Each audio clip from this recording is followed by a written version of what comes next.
Olá pessoal, tudo bem? Mais uma vez estamos aqui no Rental Cash, o podcast de locação.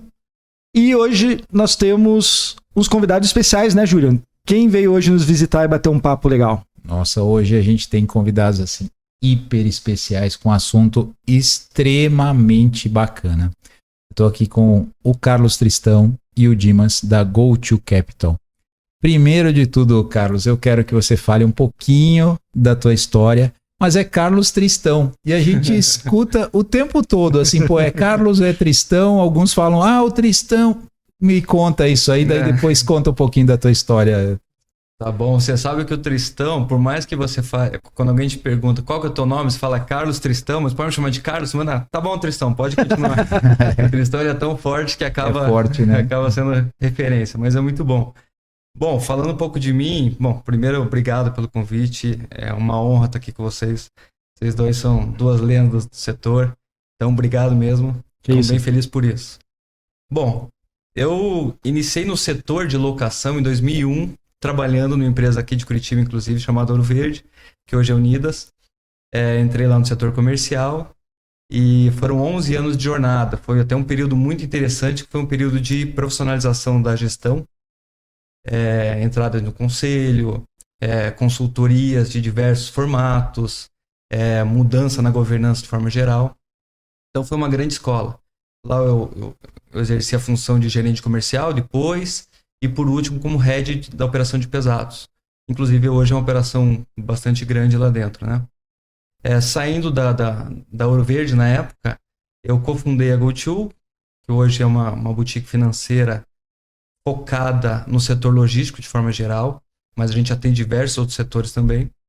E na área rental, que é grande parte dos nossos clientes, é onde naturalmente a gente acaba trazendo o nosso background, né?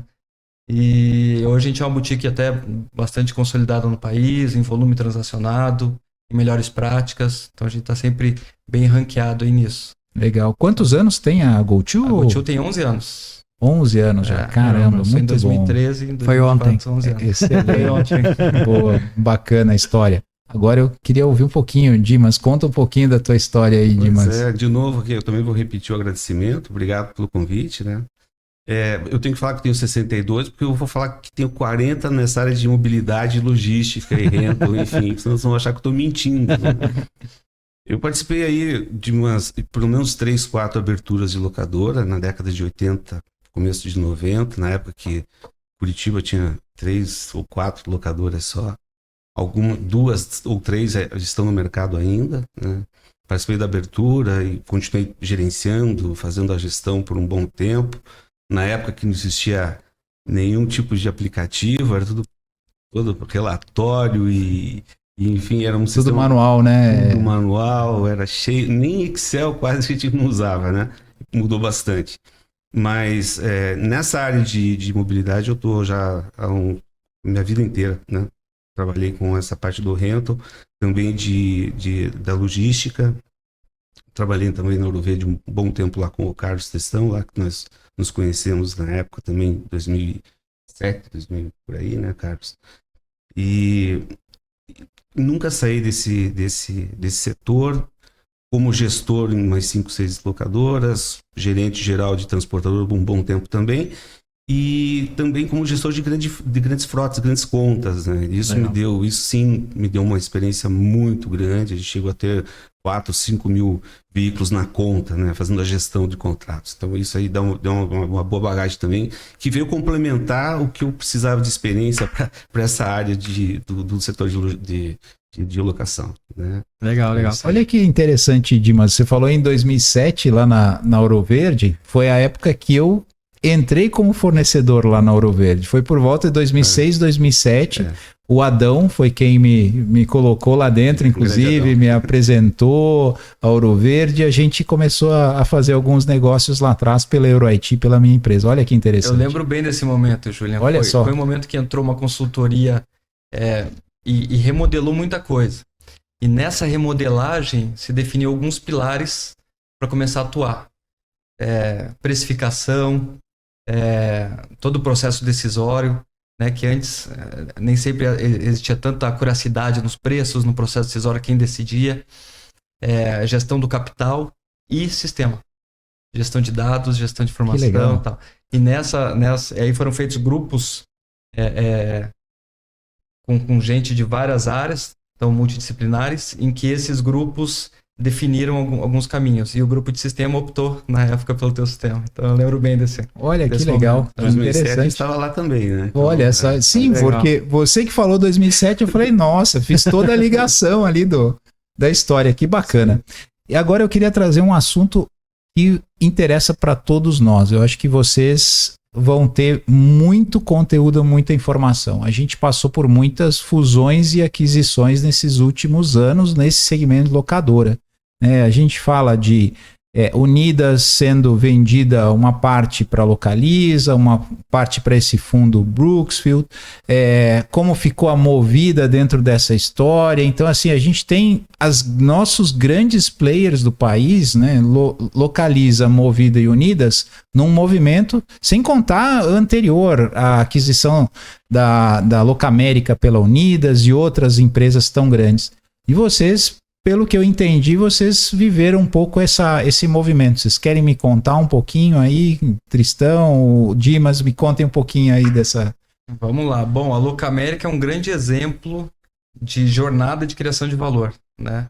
É uma empresa que, ao longo do tempo, o Luiz Fernando ele teve essa visão de fazer alianças, de juntar e com uma visão de longo prazo muito maior na criação de valor. Então é um exemplo da onde ele estava, para onde ele chegou, muito interessante até um empresário e pensar, será que eu continuo lutando sozinho ou peraí, eu vou aproveitar as sinergias aqui e seguindo, né? Até chegar em fazer a fusão ser adquirido, né? Apesar de ser anunciada a fusão, tecnicamente é uma aquisição da Localiza, e então até ser adquirido e estar lá dentro da Localiza, que hoje é o maior player. Então é um grande exemplo de criação de valor em uma jornada, né? Pensando mercadologicamente, o CAD, apesar de ter muita crítica em relação ao quão suave foi a pílula, né, o remédio para essa fusão se viabilizar, mas foi importante o CAD exigir que um terceiro player entrasse nessa disputa. Que você imagine se o CAD não exige que o Ouro Verde, que era na época, que já tinha recebido um aporte do fundo, que ela entrasse no jogo também, basicamente iria ter Localiza e a Movida apenas. Então ele fez com que estimulou um terceiro player, que até então trabalhava apenas no atacado, tem em operações GTF, tanto de leves quanto de pesados, a entrar no jogo e fez lá dentro se acelerar e hoje ser um player. Então, para o consumidor, de certa forma, foi importante, né? No hack, a gente entende que é um mercado mais pulverizado. As grandes exercem menos poder de barganha junto a preços. Lógico, elas têm facilidade no capital, na gestão, na venda de seminovos, de forma geral. Mas ela exerce menos influência no preço na ponta, porque há operadores de GTF regionais ou de nicho que conseguem fazer frente ao mercado. Mas no hack, essa medida do CAD foi importante para manter uma concorrência, né? Então, é um pouquinho do que a gente vê. Está seguindo uma tendência de consolidação. O hack está consolidando mesmo, né? Impressionante. A gente vê... Eu lidava principalmente com locadora pequena e média, né? E a gente vê que esse pessoal está fugindo do rent-a-car, né? Eles estão indo para terceirização porque as grandes estão realmente dominando, né? Sem dúvida. É o tipo de know-how que é difícil de competir, né? É muito difícil você pegar esse ritmo das grandes, né?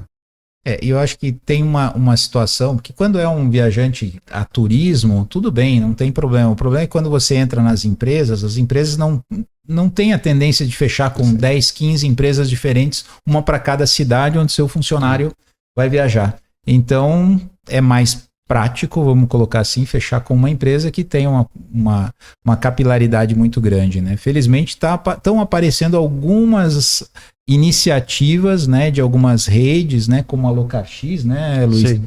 Tá vindo aí com bastante força aí também, uma rede pequena, mas que está vindo com muita força para tentar fazer com que as pequenas e médias sejam mais relevantes aí. Mas o hack é crítico. E não só isso, né? Eu acho que tem existido algumas oportunidades em outros modelos de negócio, né? A gente viu aí motos, assinatura, motorista aplicativo, né? Que tem muitas locadoras que hoje só atendem motorista aplicativo, sim, né?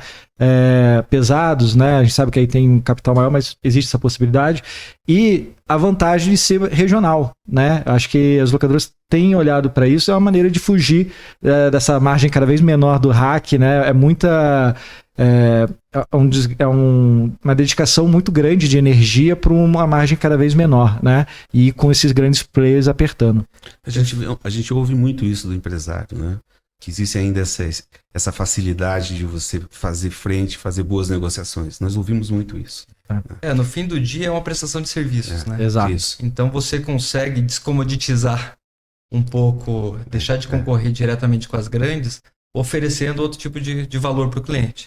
Então você, por exemplo, opera no aeroporto de Congonhas. Você é um especialista ali. Você tem diferenciais que talvez uma grande possa não ter. Perfeito. Então, regionais ou locadoras de nicho conseguem ter esse valor e sobreviver, e tem muito campo. A gente enxerga que o setor ele vem crescendo muito, né? Mas tem muito campo para crescer ainda. A pandemia acelerou, né, essa visão do uso em detrimento da posse.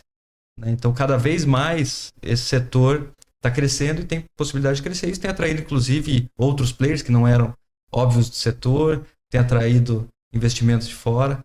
Então, a gente entende que é um setor que está crescendo e, apesar da consolidação, ainda há muito espaço para atuar. Boa. E a gente está falando de vendas, M&A, todas essas siglas aí diferentes aí. E uma coisa que me chama muita atenção dentro desse mercado é que muitos empresários, quando se fala em vender sua empresa, acham que quem está vendendo a empresa é porque está quebrado, está numa situação ruim. Eu queria ouvir vocês, eu quero tentar tirar desmistificar esse pensamento que muitos empresários ainda têm até hoje. Contem pra gente um pouquinho disso, pessoal. É verdade isso mesmo? É verdade. Isso é um mito, né? Isso é um mito. Na prática, as empresas que são efetivamente negociadas, e a gente fala negociadas porque nem sempre é uma venda de controle ou venda total da empresa. Pode ser negociada participações societárias. Empresas que efetivamente são negociadas são as melhores. O funil é muito grande, é muito difícil você vender uma empresa dentro da expectativa em que os empresários têm de anos de gestão, quanto risco correu no negócio, e efetivamente vender. Então, aquele preconceito antigo, alguém vendeu empresa porque está em dificuldade, isso mudou muito, né? As startups vieram para provar justamente o contrário. Por quê? Porque a startup ela já nasce normalmente com uma solução disruptiva, e a solução ela pode não ser apenas regional, ela pode atender o Brasil, atender o mundo. E para atender o mundo, falta braço, falta capital. Então ela sabe que sozinha ela pode perder esse timing. Então, por que eu não me alio aqui? Por que eu não trago investidor lá? Então essa ideia de aliança, aí por isso que nasce vários termos como ecossistema, tudo mais. Por quê? Porque o mundo hoje é um mundo muito volátil, né? Um mundo que muda muito, até o comportamento humano tá mudando muito rápido. Então aquele negócio daquela empresa antiga, do vô, que passou para o pai, que passou para os filhos, ainda existe, é a base ainda da economia, mas está mudando muito rápido. E os ciclos também, ciclos de produtos, ciclos de soluções, os ciclos de objetivo de vida das pessoas, né? Hoje, talvez, a próxima geração já não queira mais tocar a empresa do pai, queira morar nos Estados Unidos, queira tocar em outra área. E aquele ativo empresarial, aquela empresa, né, tem valor. Aí o que é importante? Ela ter liquidez. É uma empresa que ela seja vendável, seja possível com aquela empresa se fazer uma boa operação e ela seguir. Com ou sem ou mais ou menos participação dos fundadores. Então, é mais conceitual isso, mas a pandemia, as startups vieram para desmistificar um pouco isso. E a gente vê, é muito comum um empresário de locação, de certa forma, é um pouco conservador, a gente fala isso com propriedade, Bastante conservador. Aí são mais de 70 empresas de locação. A gente já fez trabalho. Então, a gente conhece bastante de pequenos e médios, até médios grandes, em trabalhos lá. E a gente trabalhou em empresa grande também. Então, a gente vê o empresário, de certa forma, como é uma empresa, é uma família que conseguiu se patrimonializar com a empresa. E com esse patrimônio, tem patrimônio imobiliário, então tem lastro. Então e de certa forma o setor está crescendo, então tem sempre aquela coisa, para que um dia eu vou vender, ou para que eu vou me associar? Eu tô muito bem, tem demanda, né? Eu tenho capital, tenho patrimônio e tudo mais, por quê? Né? Então, e aí começa. Por quê? No mínimo, nem que você não queira, mas no mínimo, essa empresa tem que ter liquidez para, se você precisar, ou se você mudar de ideia, ela ou inclusive receber uma proposta e seguir, né? Sim. Dimas, você com a tua experiência bastante longa dentro desse segmento, Dimas, qual que é a tua visão disso? Me conta um pouquinho. A gente ouve tudo. O Carlos falou 70 clientes, mas a gente pode colocar mais uns 70 de que a gente ainda... Vocês conversam com muita gente, muita né? gente. Antes de fazer negócio, principalmente, né, Dimas? Muita gente. Essa observação que o Carlos fez, familiar, né? Muito, muito interessante também. Você tem posições na família e tem um caso, estava lembrando, o Carlos estava falando que tem um caso bem interessante para comentar aqui, de uma empresa familiar, estava no trabalho registrado na nossa plataforma, onde só a gente faz por indicação, e ficou muito claro, conversei várias vezes com as pessoas lá, com a sócia, com a mãe, eles já estavam tocando a locadora, a gestão é muito, muito, muito operacional, e eu falo, a gente não aguenta mais, a gente quer vender. E está muito definida a venda, né? Como era só na plataforma, indicação, a gente trabalhou alguns contatos que a gente tinha de compradores. No primeiro ligação que eu fiz, já houve interesse e a gente desenvolveu já o trabalho lá para tentar evoluir no negócio. E foram muitas conversas e estava muito bem encaminhado, a gente estava marcando já a visita técnica e enfim, tudo certo. Às 9 horas da noite, tocou o telefone na minha casa, no final de semana, acho que num sábado, se não me engano. E foi uma ligação muito marcante para mim na minha vida profissional. O irmão da moça lá, que tem muitos outros negócios numa outra cidade, né? A gente conversou mais de 1 hora. Uau. Né? Mais de 1 hora. Mas a polidez, a educação daquela pessoa, eu nunca mais vou esquecer. A preocupação dele de explicar para mim. E ele falou assim, olha, eu pensei bem, conversei com os amigos, eu vou tocar aquilo lá, porque aquilo é do meu pai. Meu pai abriu faz 40 anos e eu não vou deixar vender. Não quero então, deixar. eu vou passar para ela o que ela ganha e eu vou tocar aquilo, porque eu não vou deixar vender, porque está na família. Mas a polidez, a forma como ele colocou isso para mim foi muito marcante. Então é isso, né? São os negócios, mas também é a família, é o ser humano, né? É uma coisa que... E aí a gente trabalha, a gente está muito ligado com essa realidade que o Carlos comentou, né? Muito ligado com isso. O Brasil, ele é muito forte nessa questão de empresas familiares, né? Não tem dúvida, né? Tudo nasce dentro de uma família, de uma necessidade, de uma dificuldade e acaba crescendo, né? A gente vê um movimento muito forte agora dos motoristas de aplicativo que não tem para onde ir, acaba dando um jeito de arrumar um carro, alugar de preferência, né, um carro, e aí o cara já começa a ver outras oportunidades, outros negócios e acaba montando às vezes o negócio dele de locação, né? E assim, nasce dentro de casa a necessidade, isso é muito forte aqui nesse país, né? Muito forte. O brasileiro empreende por necessidade, né? Mais do que uma oportunidade, né? Não tem plano de negócio, né? É verdade. Vocês comentaram algo muito interessante, né? Então, sobre desmistificar essa questão da venda. E aí eu tenho uma pergunta que muitas locadoras e muitos amigos me fazem também, como preparar a minha empresa para isso, né? E a gente falou, né, vocês citaram vários exemplos e tem muito no nosso segmento essa questão familiar, e aí às vezes o familiar anda em paralelo com o profissional, assim, né? Como deixar a empresa mais profissional, mais pronta para que ela possa realmente, a ideia não é vender no momento ruim dela, e sim no momento bom, né? Como se prepara uma locadora, se existe uma receitinha de bolo para isso, né? Não, boa pergunta. Ainda nessa questão de desmistificar, Luiz, é interessante trazer assim, a venda, esse termo venda, não necessariamente ele é verdadeiro na maioria das operações. Perfeito. Vamos imaginar uma empresa, uma sociedade anônima que tem lá, por exemplo, 20 milhões em ações, a capital social da empresa seja de 20 milhões. Ela pode emitir novas ações, por exemplo, mais 5 milhões em ações. Esse capital, vamos imaginar 5 milhões em reais, esse capital entra no caixa da companhia e a companhia passa a ter 25 milhões de capital social. Ou seja, o patrimônio dos fundadores, da família, não altera. Perfeito. Na verdade, ele vai ter 20 sobre 25, a participação dele, de uma empresa maior, com caixa de 5, com mais gente dentro, possibilitando ajudar em sinergias, em inteligência na empresa. Então, a empresa será muito maior. Então, essa venda da empresa ou de participações, esse termo é legal a gente desmistificar. Você está vendendo novas ações, não a tua, talvez. Você até pode fazer um cash out de fazer a venda, mas muitas... como o setor de locação é um setor muito intensivo em capital, tem demanda. Eu loco aqui, eu tenho, por exemplo, 400 carros. Eu tenho demanda para chegar em 800, mas não tenho capital. Até tenho no banco algum crédito, mas o perfil do crédito é um perfil não, por exemplo, não saudável para o que eu tenho.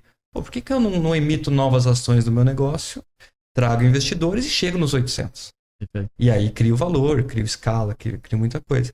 Mas a tua empresa está pronta? Aí é a tua pergunta. Exato. Ela está pronta para emitir novas ações para isso? Você tem uma tese bem definida, um plano sobre o teu negócio? Esse negócio, ele é vendável lá fora? Você consegue vender esse projeto? Então, é uma visão simplista quando a gente fala venda, porque pode ser um projeto muito grande. É eu que comentei da Locamérica, que é um exemplo, claro, do setor e outros de que juntos se pode mais. A gente tem hoje acontecendo fusões, muita coisa interessante. E fusão lá dentro, por exemplo, nessa linha que o Dimas comentou de história. A gente está hoje assessorando uma fusão em que, de um lado, a gente tem um player que vive daquilo, é o negócio deles, os indicadores da locadora são os melhores possíveis. E um outro player de outro estado, em que a locadora cresceu organicamente dentro do grupo, ela ficou pequena para o grupo. É um negócio interessante, o grupo vê isso, mas chegou naquela fase, ou eu invisto e continuo e faço ela ser grande, mas eu vou ter que talvez abrir mão de outras coisas, ou eu me uno com alguém que sabe fazer, a gente monta uma governança, monta um conselho, eu vou estar lá, vou ter influência nas decisões, mas não vou estar como executivo da empresa, não é mais o meu objetivo hoje. Então é muito disso assim, que aí entra na tua pergunta, você tem que estar pronta para poder ter liquidez nas tuas ações, na tua empresa para fazer esse tipo de operação. E aí entra na questão, qual a receita? Receita de bolo simples não há, mas há alguns direcionadores. Um deles é a transparência. A transparência de dentro com os colaboradores, de dentro com o mercado em relação ao teu norte, teu plano estratégico, qual a tua proposta de valor, o que teu negócio tem de diferencial em relação ao mercado. Pode não ter diferencial mercadológico, mas que seja operacional, então você é melhor, ou você entrega mais conveniência para o teu cliente, você tem uma proposta de valor, né? Então começa por isso, essa transparência, essa definição de qual é o norte. E aí gestão. E nessa gestão aí se desdobra em muita coisa. A contabilidade, ela entrega números efetivamente reais ou o que você pede para o teu contador fazer? Não. Segue as melhores práticas. Questão, eu comentei aqui, precificação. Como é que você faz preço? Ainda é aquele fator antigo, pega o valor do bem vezes X%. Não, eu estou num processo que as informações já vêm das áreas atualizadas, tudo mais. Há um processo decisório lá dentro. Se o cliente pede para reduzir o carro de 1.800 para 1.700, é o dono que fala, tá bom, eu topo. Ou não, tem um comitê, tem uma decisão técnica a respeito disso. Então, assim, você desdobra a gestão no fim do dia em perpetuidade. A empresa depende só do dono, do que ele imagina? Sim, uma influência estratégica, sim. Mas há processos bem desenhados, ela anda independente do que o dono pode ter de bom humor ou mau humor. É uma empresa que tem um plano de longo prazo, tem processo, tem metas desdobradas e tudo mais. Então, é um pouquinho disso. E depois de tendo isso, ou no mínimo um diagnóstico sobre isso, a empresa construir uma tese. Então, tá, onde eu quero chegar? Esse plano, tá, quanto que eu vou precisar de recursos para isso? Tá, vou precisar de X milhões de reais. Tá, como que eu vou captar? Como é a minha estrutura de capital hoje? Como que eu quero estar? Como que eu vou buscar? Vai ser dívida? Vai ser participações em equity? Qual a dose? Em que momento? Então, um pouquinho disso. Quando a gente inicia nas empresas, e a gente tem cliente que está com a gente há 6 anos, 7 anos. Então, você imagina, né? Como é uma jornada. Sim.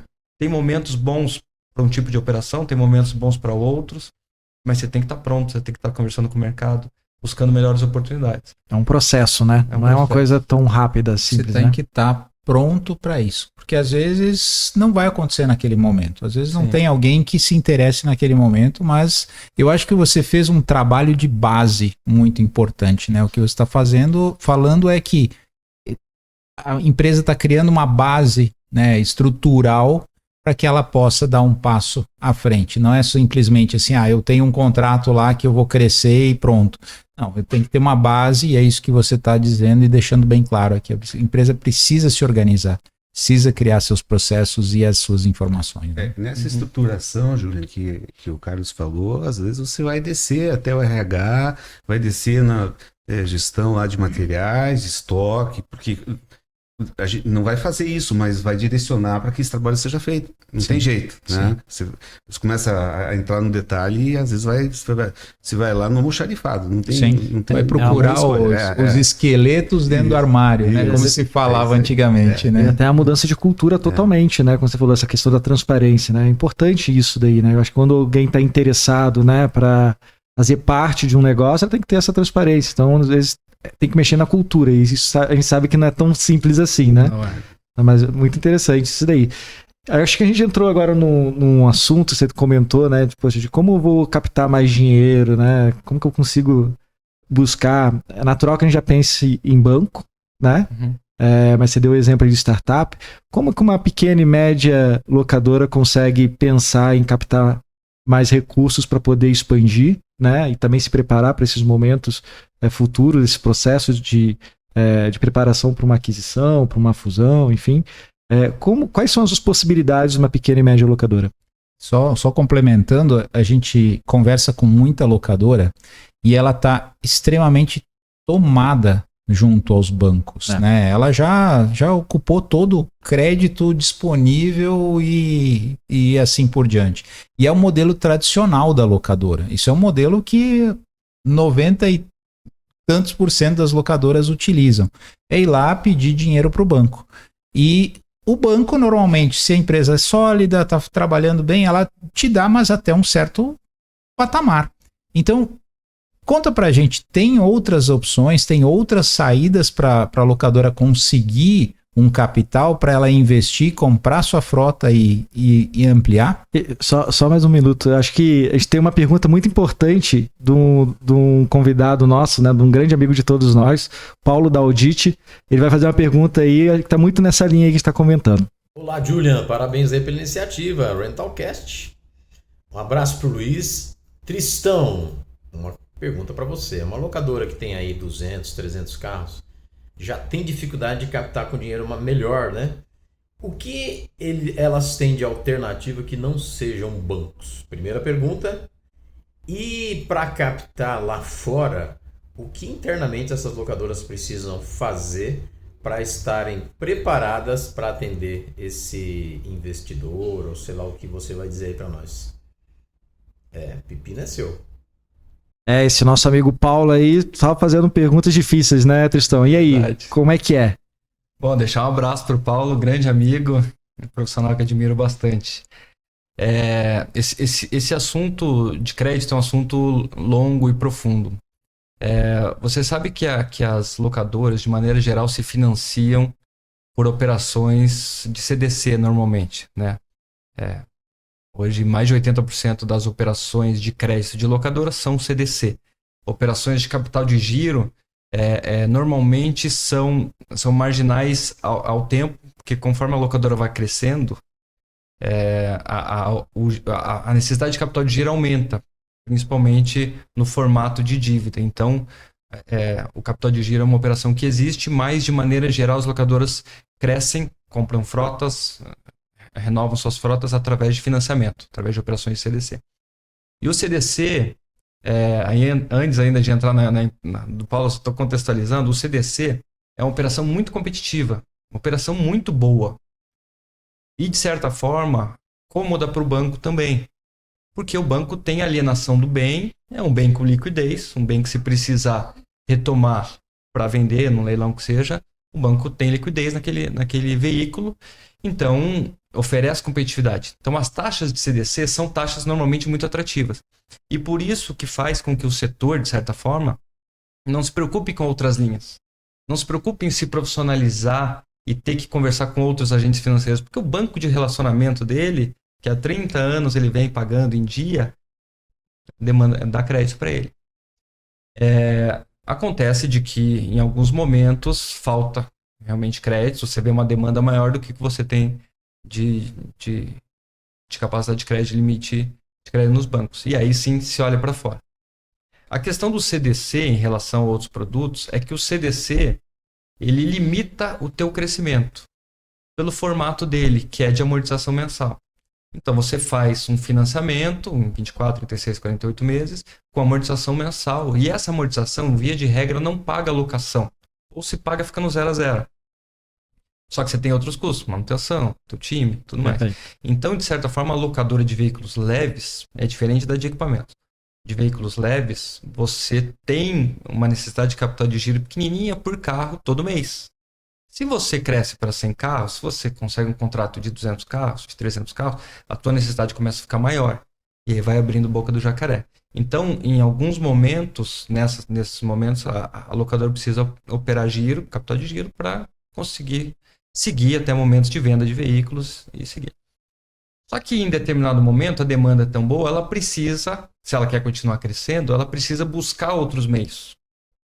E aí vai bem de encontro com o que o Paulo comentou. No Brasil, aqui, 77% da dívida das empresas do Brasil são com bancos comerciais. 23% é com o mercado de capitais. Nos Estados Unidos, por exemplo, é justamente o contrário. 77% mercado de capitais e 23% bancos comerciais. O mercado de capitais lá, por exemplo, é muito mais evoluído do que aqui.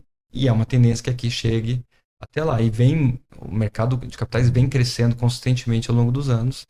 Novos formatos de produtos financeiros também têm conquistado aí o público.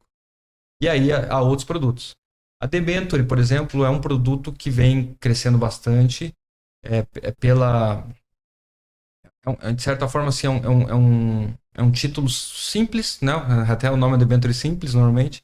É um título que te dá uma duração maior. 4, 5 anos para amortizar.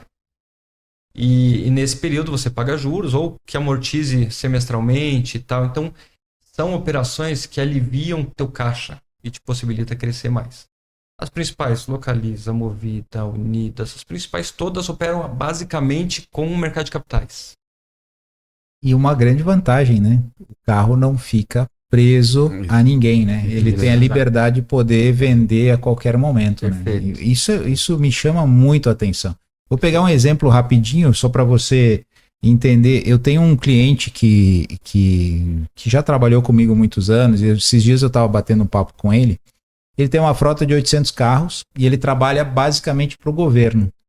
E aí ele estava participando de uma licitação, essa licitação tem 800 carros. E ele ajudou, inclusive, a construir o edital dessa licitação, porque aquele órgão público não entendia nada disso e tal. Aí chegou agora o momento de, ok, vai sair a licitação. Aí o órgão falou assim, mas você não vai participar? Ele falou, não, eu não tenho como. Eu não tenho como dobrar minha frota de um dia para outro, de um mês para outro. Então, assim, ele ficou amarrado e ele não consegue alavancar com o banco esse valor de jeito nenhum. Então, assim, é uma barreira muito séria de crescimento, né?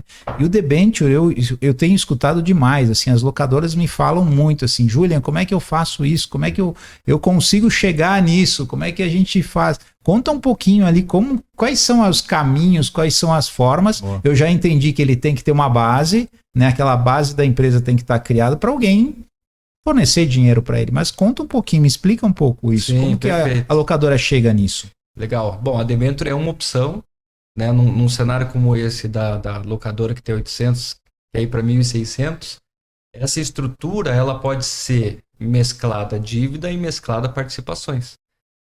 Né? Então pode ser definida uma nova estrutura societária, uma SPE, uma joint venture, nesse projeto específico, angariar investidores, angariar dívida, emitir uma debênture, emitir um CRI, um CRA, uma operação de FDI, que hoje o mercado de capitais possibilita a investidores a liquidez. Então, tem gente disposta a fazer isso. Mas muita gente. Olha só. Tem que muita informação gente. importante É. isso, viu? O que faltam são bons ativos, ativos perfeito. prontos para isso. Uhum. Porque assim, vamos imaginar no lado do investidor. A gente acaba fazendo pouco, né, Dimas, esse exercício. Isso. Então imagina uma família empresária com 100 milhões na conta de patrimônio.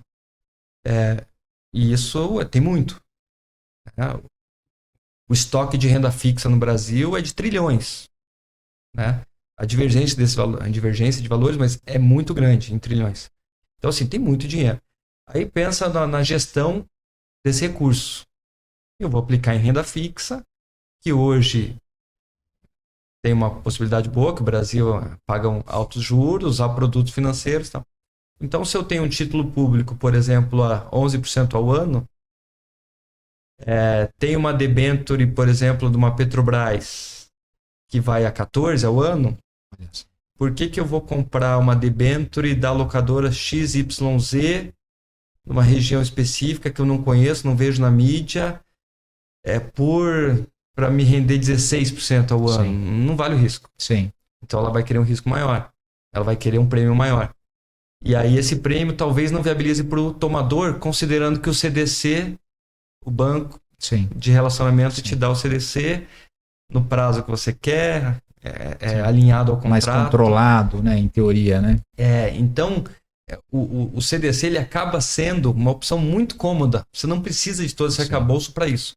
Mas, em Tem um determinado limitador. momento, você precisa ir. Tem um limite. E aí, para ir, você precisa se preparar. E o funil é muito, muito grande. Se estima que 1% das empresas que almejam o mercado de capitais conseguem.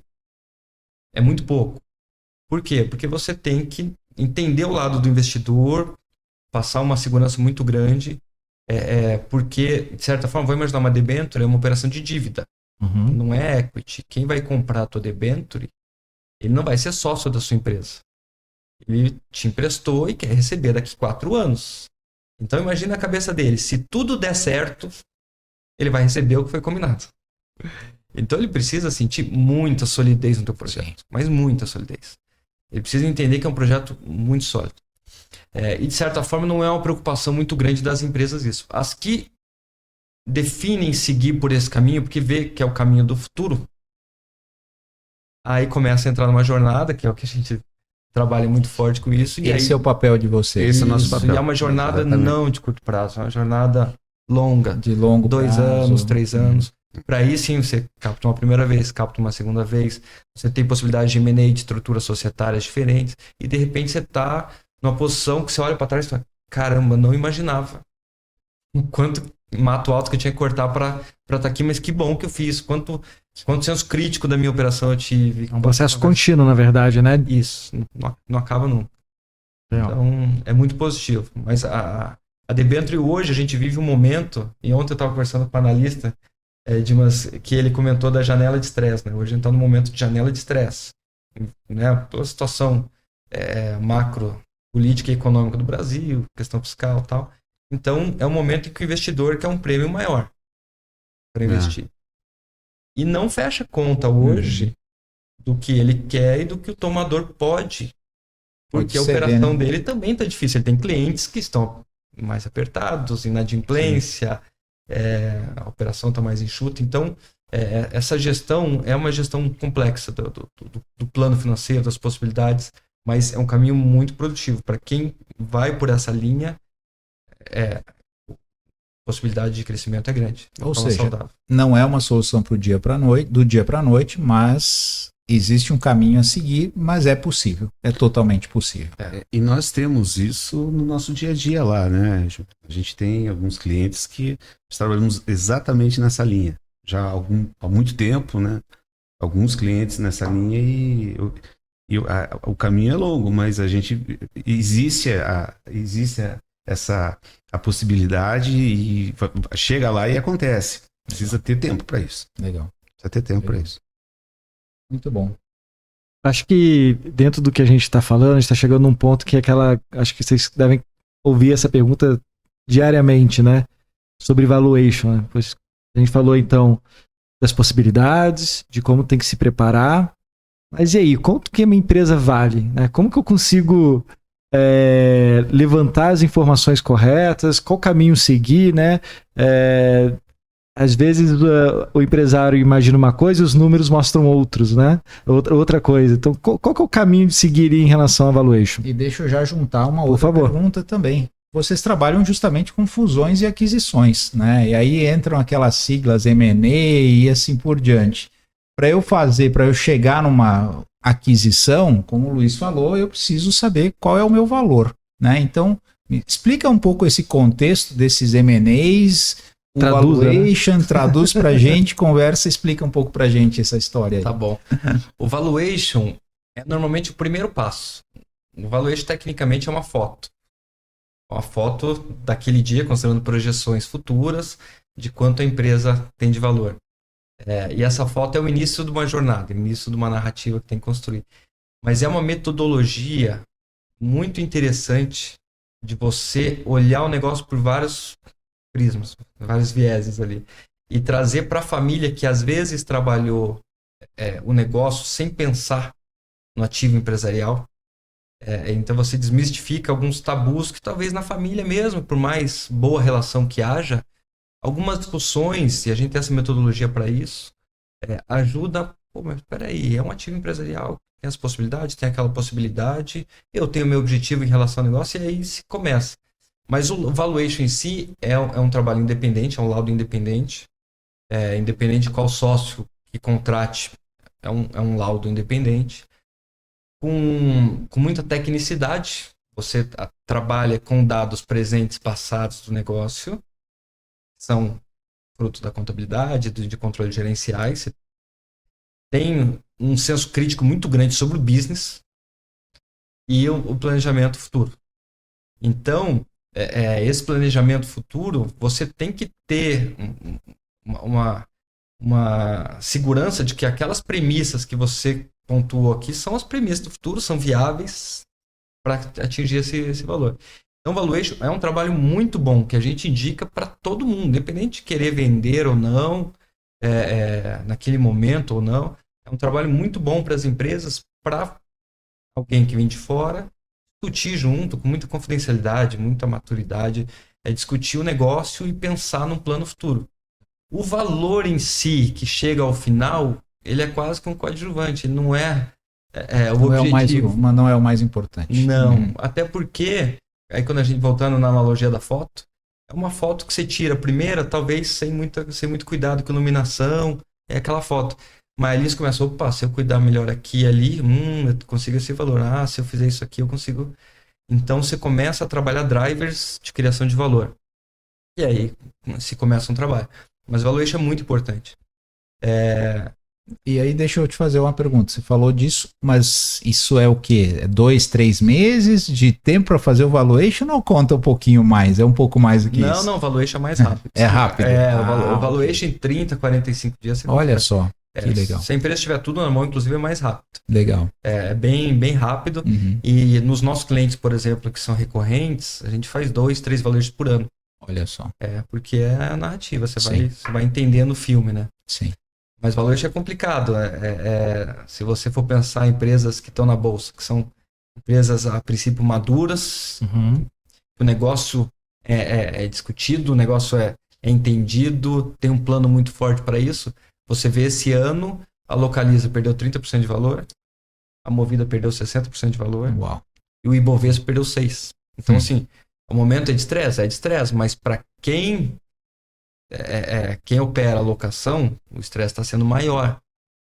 E é um paradoxo, né? Porque a gente tem um momento quente em propostas, tem demanda de clientes, Sim. preços estão bons, mas você tem um detrimento do teu valuation lá. E por quê? É difícil, o valuation você começa a entrar um pouquinho nas questões.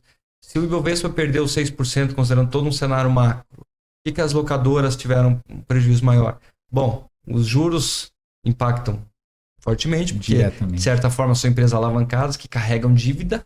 Perfeito. E a dívida, cada ponto percentual implica em maior custo para ela e menor lucro lá embaixo, então o valuation delas impacta. Você tem uma correção de seminovos. Na pandemia, os seminovos explodiram, o resultado das locadoras cresceu muito e agora está passando por um processo de correção. De correção e acomodação. De acomodação, que Entendi. tende a ficar ruim, mas o mercado ele tem uma elasticidade maior. Né? Pô, é uma correção, mas caramba, 30% do valor? Opa, pode ser oportunidade até de compra. Mas você vê como o valuation, ele tem outros motivos, mas a estrutura de capital, por exemplo, a Movida, ela tem uma estrutura de capital muito alavancada. Né? A proporção dela hoje está em 13,87%. Então, 13% de capital próprio, 87% de terceiros. Olha só. A Localiza é 55% de terceiros e 45% próprio. Então, é uma estrutura muito mais... Outro cenário. Mais robusta, mais né? cenário. Mas é um processo não é simples. Por quê? Sim. São duas empresas pensando em valuation, em quem está na vanguarda, que são empresas que estão na Bolsa de Valores. Elas têm a opção de emitir dívida e emitir equity. Muita tranquilidade. Ela pode emitir uma debênture agora, uma nota comercial, determinado tipo de operação com muita facilidade e a taxas muito competitivas. E ela tem a possibilidade de fazer um follow-on, subscrever novas ações, trazer novos investidores e fazer o negócio crescer. Mas também não é fácil, porque nesse momento em que as ações delas estão tão baixas, você subscrever novas ações, você vai perder valor para todos que estão lá. A Localiza, o último follow-on dela foi em 2023, 4,5 bi, 66% de valor da ação. Agora a ação está em 40 e pouco. Né?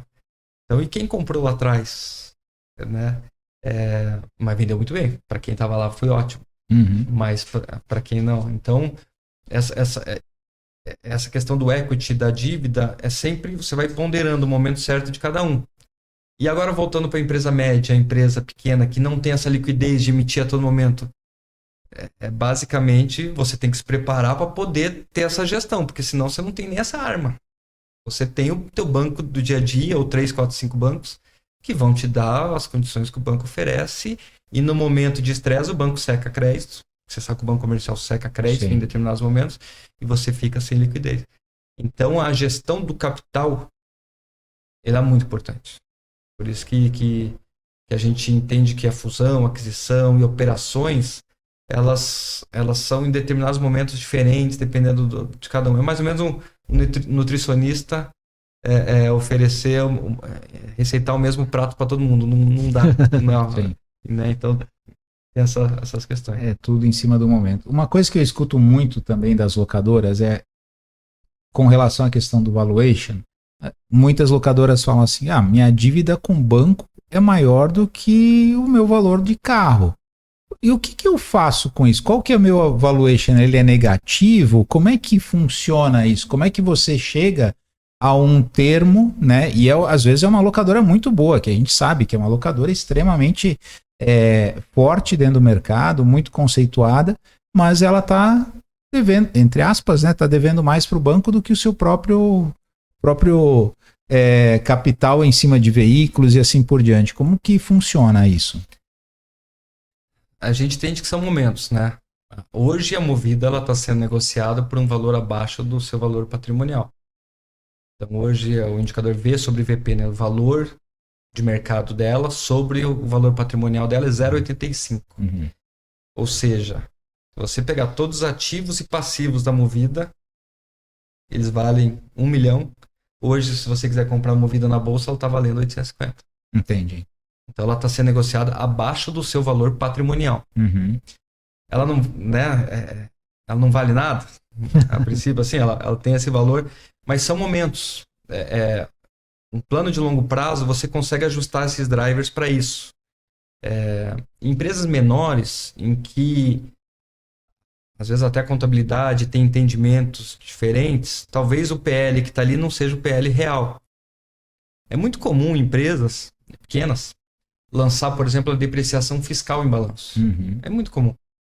Então você tem o teu veículo que a lei determina que você pode lançar, por exemplo, até 20% do seu valor ao ano você pode depreciar. Só que, contabilmente, você não perde esse valor. E a contabilidade lança esse valor no balanço e gera um prejuízo, né, grande na operação, mas efetivamente não gerou um prejuízo. Então, o teu PL ali, o teu patrimônio líquido, ele vai estar negativo. Mas, na prática, quando você entra e entende, o valuation é muito nisso. O valuation trabalha com os dados, mas ele angaria ali, ele vai mapeando, entrando justamente para entender o business em si. Mas é estranho isso, né? Empresa que tem o PL negativo não vale nada. É um negócio. Mas acho que essa estrutura muito bem elaborada deixa claro isso, que é um momento, né? E faz parte do crescimento dela, ou até mesmo das mudanças estratégicas, né? Mas isso precisa ter um valuation muito bem definido, né? Todo aquele processo que a gente comentou muito bem claro para onde ela está indo, que esse realmente um momento. Né? Exato. E agora, para a gente encerrar e que a gente já está com o nosso horário bastante avançado. E foi uma aula, hein? Brincadeira. Foi uma aula impressionante, assim. Para a gente finalizar, o que uma locadora, assim, uma das coisas muito importantes, às vezes a locadora toma a decisão, eu quero vender, realmente está na hora de eu vender. Né? Quais são os passos, o que ela precisa fazer, quanto tempo demora para ela conseguir ter assim, ok, eu estou preparado agora. Dentro da experiência de vocês, como é que é isso? Dimas, eu vou passar a palavra para você, porque esse é o seu dia a dia, né? Depende muito da situação da locadora, mas a gente vai indicar, dependendo do tamanho da locadora e da situação, a gente vai indicar primeiramente o valuation, né? Até para que os sócios consigam vislumbrar a situação e entender se é esse o caminho ou não. Eu acho que o caminho é esse. Agora, em empresas maiores e talvez que já tenham uma definição, aí a gente vai já prezar por essa preparação, né? Por esse trabalho estratégico para você preparar a empresa que é esse prazo aí de, sei lá, 1 ano e meio, 2 anos, para você preparar a empresa para o mercado. É isso. Então, mais ou menos antes disso é muito difícil você conseguir. A gente tem experiência que antes de 2 anos é bem difícil mesmo. Interessante. Explicando assim, bom, como a gente trabalha, né, e como empresas que atuam em M&A normalmente trabalham. Existe 4 principais fases no trabalho. A primeira fase é a fase de olhar para dentro, de preparação, entender a empresa, qual que é o valor dela, qual que é o objetivo dos sócios, qual o plano dela, se é possível chegar lá e tudo. Por isso que o Dimas comentou do valuation. Justamente, é onde você faz um primeiro passo. Primeiro passo. Nessa fase 1, você faz uma due diligence, você levanta todos os potenciais riscos tributários, trabalhistas, porque tem. Sempre Quando tem. o empresário vem conversar com você, ele fala, não, tudo organizado. Então, quando você começa a entrar, não, mas tem essa questão. Então, a gente já emite um parecer sobre aquele potencial risco, já precificamos qual que é aquele risco. A gente já entra e já define todos os potenciais riscos e possibilidades que o negócio tem. E aí sim a gente entra numa fase 2, que é a fase da estratégia. Entendendo o negócio, o objetivo de vocês, qual que vai ser a estratégia? Qual que é o valor do negócio? Que tipo de operação a gente vai buscar? Uma operação integral de venda total da companhia. Eu, como sócio, topo ficar mais 1 ano para absorver determinado valor, fazer um earn-out, legal, vamos entender essa tese, montar essa tese, mapear quem são os possíveis alvos e ir a mercado, que é a fase 3. A fase 1 demora aí 2, 3 meses. A fase 2, 1 mês, bem rápido. Em 2, 3 reuniões você define. A fase 3 é a fase de roadshow, é a fase que aí você vai conversar com o mercado. Essa é a fase que a gente menos tem controle. Porque pode ser que a tua expectativa seja uma e o mercado venha com outros tipos de propostas. E aí você vai conversando, você constrói novos modelos com com o comprador.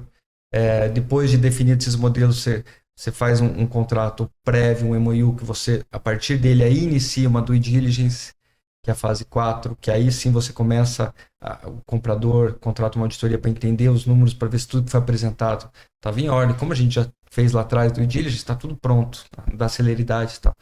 A fase 4 demora lá pelo menos mais uns 2 meses, que é entre construir os acordos, estabelecer as garantias, as formalizações, até um anúncio, se as empresas quiserem anunciar. Então, esse trabalho como um todo, aí vem na linha que o Dimas comentou, pode chegar a 18 meses, pode chegar sim. Perfeito. Mas pode ser que um empresário venha e fale, olha, eu sei do meu ativo, tenho tudo organizado aqui, e eu sei que tal concorrente pode me comprar, pode ter interesse. A gente agiliza esse processo de preparação e construção da tese e faz uma abordagem direcionada, e pode ser que essa proposta já venha excelente, se construa os pré-acordos e acordo definitivo muito rápido, e acontece o negócio. A gente já vendeu empresa em 1 mês e meio, 2 meses. Olha só. E vem talvez até venha com valuation, né, cara? Já tô com o valuation pronto. Sim. Sim. Mas a gente tem um modelo até interessante de citar, que é um modelo de plataforma que a gente sugere. O que é um modelo de plataforma? Então, imagine aquele empresário que não quer fazer um trabalho de preparação, não quer nada. Ele já está conversando com algumas empresas, ele quer entender se a empresa dele tem atratividade no mercado. A gente cadastra essa empresa dentro da nossa plataforma. Que interessante. De forma 100% confidencial, ninguém vai ver, funcionários não vão saber nada, clientes muito menos. E a plataforma nos indica potenciais compradores pela tese dele. A gente faz um processo de curadoria com esses compradores, de entender se faz sentido para ele, uma empresa nesse perfil, sem abrir nomes ainda. Não faz sentido, tal. Então imagine que a gente garimpou 13 nomes, depois da curadoria chegamos em 5. A gente valida com a empresa, olha, esses 5 nomes aqui, a gente vai fazer um mandato exclusivo direcionado para as empresas, a gente faz abordagem específica para esses 5 players e tem a possibilidade de negócio muito mais rápido. Na plataforma, aí não tem nada de processo de preparação, assessoria técnica, não tem nada. Mas a gente tem a rapidez de colocar o investidor na mesa. O que acontece na prática? Depois que o investidor está na mesa, de certa forma, você vai estar negociando com alguém do outro lado que possivelmente tem uma assessoria, já comprou outras empresas, normalmente está negociando sempre com o tubarão. Então, levanta a demanda de, peraí, deixa eu me preparar em paralelo à negociação, e a gente faz isso. Que legal. E essa é uma plataforma de vocês, então. Nossa, que bacana. Olha, isso é diferenciado, hein? Muito legal. A historinha que eu contei para vocês lá é justamente uma indicação da plataforma, tanto do comprador quanto do vendedor. Caramba, olha que muito legal. Que aula. Respondendo a sua pergunta, Júlio, o que a locadora deve fazer na hora, se ela quiser vender a sua empresa, é buscar a GoTo, né? Que eu acho que é o mais indicado. Estaremos lá. Porque realmente foi uma aula, né? Olha, saímos daqui hoje com muitas informações importantes, né? Que é natural, no dia a dia você está olhando o seu negócio, você está olhando outros ponteiros e você não presta atenção para esse momento que é tão importante para o futuro da empresa e até para o seu próprio futuro, né? A gente falando aí do nome de algumas empresas familiares, né? Então, muitíssimo obrigado aí pela aula que vocês deram hoje. Obrigado Tristão, obrigado Dimas, foi sensacional, agradecemos mesmo. A gente que agradece, a gente deseja muito sucesso a vocês dois. Obrigado. Todos nós. Referência, a gente ficou muito honrado de ter sido convidado. A gente espera estar com vocês em outros momentos. Obrigado. Com certeza. Nós agradecemos a oportunidade e estamos sempre à disposição de vocês. Muito obrigado pelo tempo de vocês e pela aula que a gente recebeu aí. Obrigado, valeu mesmo. Para quem quiser acompanhar mais, então procure a GoTo, o Carlos Tristão, o Dimas, né, e o Rental Cash, né, estão todos convidados a acompanharem aqui o nosso canal de informação do setor de locação de veículos, né, o podcast de locação, né. Valeu, pessoal, um abraço. Pessoal.